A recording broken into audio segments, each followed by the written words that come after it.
बहुत ज़्यादा कंटिन्यूस बारिश हो तो टोटल सैचुरेशन हो जाती है पानी से।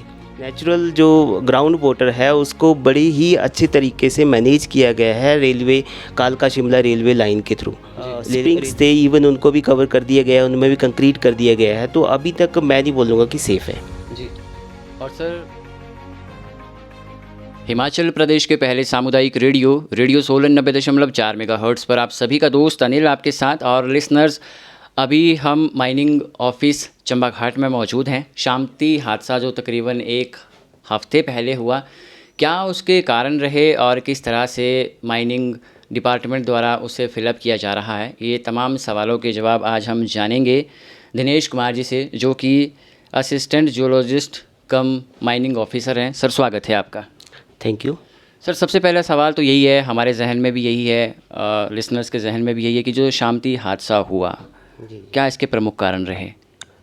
सामती में एक्चुअली बहुत जो 72 आवर्स से, जो 72 घंटे से जो बारिश हो रही थी कंटिन्यूसली, उसकी वजह से ये जो स्ट्रेटा है इस सोलन पूरे एरिया में, लाइमस्टोन और सैंडस्टोन, वो क्या होता है, बहुत सारी जब बारिश होती है तो वो पानी से सैचुरेट हो जाता है।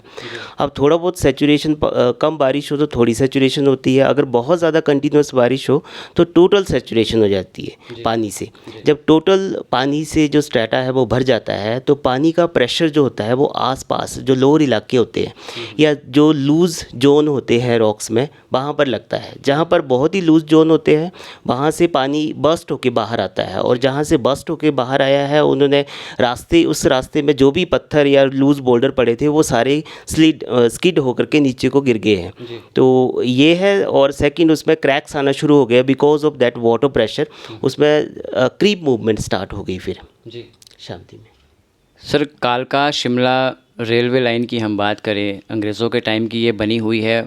इतनी ज़बरदस्त तबाही पूरे हिमाचल में हुई, लेकिन उस लाइन का एक पत्थर तक नहीं हिला। लेकिन अभी जो हाल ही में भवन बने हैं वो पूरी तरह से तबाह हो गए। क्या कारण मानते हैं? देखिए, बहुत सारे इसमें कारण होते हैं, क्योंकि अब मॉडर्नाइजेशन में जल्दी से बिल्डिंग बनाने का सबको अपना अपना सोच, अपनी अपनी फ्यूचर के बारे में सोचते हैं और जल्दी से बिल्डिंग कंस्ट्रक्शन कर देते हैं, ignoring natural veg.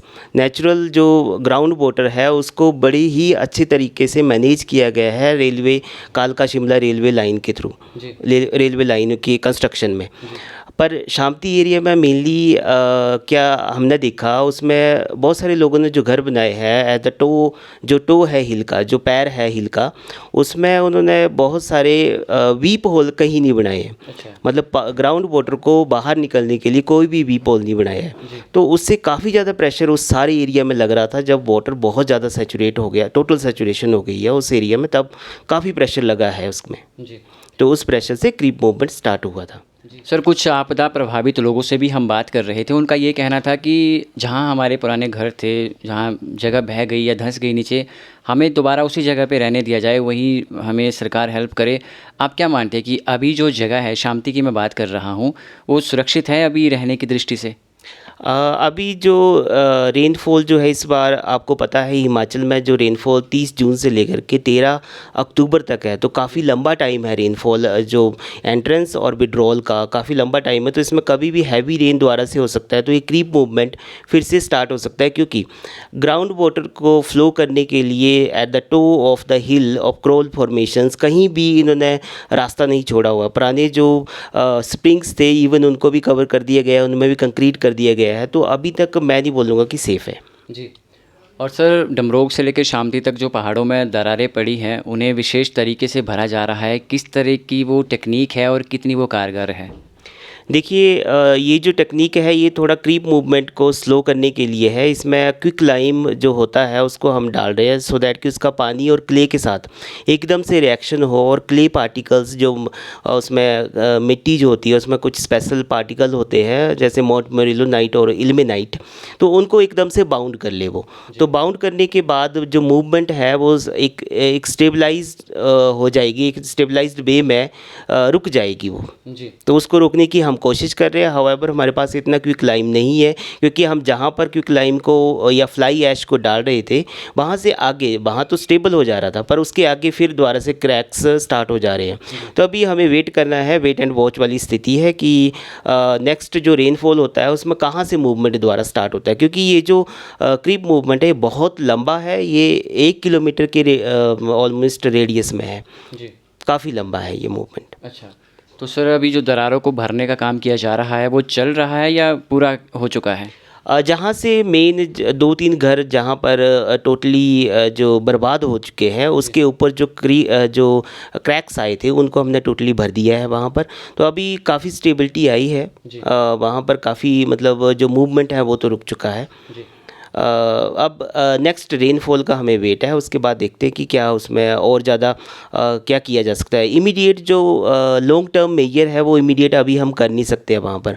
Likewise vertical grouting या उसमें जेसीबी से चैनलिंग करना या वो चीज़ें अभी पॉसिबल नहीं है। अगर वो किया तो वो सारा ही फॉर्मेशन जो वो मूवमेंट में फास्ट हो जाएगा, तो इसलिए हम उसको कर नहीं रहे हैं। वो बाद में लिए जाएंगे मूवमेंट्स, वो एक्शन बाद में लिए जाएंगे। जी। सर आने वाले समय में ऐसे हादसे ना हो, वैसे में क्या कदम उठाना ज़रूरी है? आम लोगों के लिए क्या किन बातों का ध्यान रखना ज़रूरी है? देखिए, हम सब जानते हैं कि ये सोलन एरिया जो है ये सैंडस्टोन, शेल और लाइमस्टोन का एरिया है। तो इन में एक्चुअली जब रेनफॉल होता है तो थोड़ी सी स्वेलिंग आती है, वाटर इनग्रेस हो जाता है, बहुत सारा पानी ग्राउंड वाटर जो है इसमें भर जाता है पानी। तो जहाँ भी इनको लूज जोन मिलते हैं उसमें क्रैक्स मिलते हैं, वहाँ से ये बस्ट होता है। या क्रैक्स नहीं मिलते हैं तो जो इसके चारों तरफ अपर फॉर्मेशन में जो कंस्ट्रक्शन है, कंक्रीटाइजेशन जिसने किया है उसको धक्का लगता है, तो उसमें मूवमेंट होती है। तो इन चीज़ों को मद्देनज़र रखते हुए लोगों को ग्राउंड वाटर के लिए स्पेशली चैनल्स बनाने चाहिए अपने घर के चारों तरफ। अगर हिल स्लोप के साथ है उनका घर तो उनको डेफिनेटली हिल स्लोप के साथ अपनी कंस्ट्रक्शन को जोड़ना नहीं चाहिए, ताकि उसमें एक गैप रखना चाहिए 1 या 2 मीटर का। और वर्टिकल कटिंग के दौरान जो डंगा लगाया जाता है जिसमें क्रेट वॉल्स वगैरह लगाते हैं कुछ लोग, तो उसमें बीप होल जिसमें कि पानी निकल सके, ग्राउंड वाटर अगर इनग्रेस बहुत ज़्यादा हो जाता है तो उसको निकल सके, उसको एक्सपेल हो सके, वो उसको बहुत सारे बीप होल्स 1 मीटर की दूरी पर बनाने चाहिए लोगों को, सबको, सो दैट कि ग्राउंड वाटर का जो फ्लो है वो इजीली हो सके ड्यूरिंग रेनी सीज़न। और नेक्स्ट जो है एक और हम यहाँ पर शामती में स्पेशली देख रहे हैं, तो बोरवेल जो है उनकी जो संख्या है उसको बढ़ाने जा रहे हैं आगे। तो आईपीएच विभाग को भी हमने लिखा हुआ है कि हमने रिपोर्ट दी है वैसे कि यहाँ पर कुछ और नए बोरवेल लगाए जाए, सो दैट कि ऐसे रेनी मौसम में जब बहुत ज़्यादा पानी का इनफ्लो होता है हिल में, तो उन बोरवेल्स को एक्टिवेट किया जाए सो दैट कि ग्राउंड वाटर इतना ऊपर तक ना भरे। जी सर, बहुत ही कीमती जानकारियाँ आपने दी, बहुत बहुत शुक्रिया आपका। जी थैंक यू सर। जी व्यूवर्स, लिसनर्स, ये थे assistant geologist cum mining officer Dinesh Kumar ji, जिन्होंने बहुत सी बातें बताई शामती हादसे को लेकर, और साथ के साथ उन्होंने इस बात पर बल दिया है कि जब भी आप अपने घर बनाएं तो आपके घर के आसपास जो वाटर ड्रेनेज होता है वो सही तरीके से होना चाहिए, ताकि जो अभी शामती में हुआ वो आने वाले समय में ना हो सके।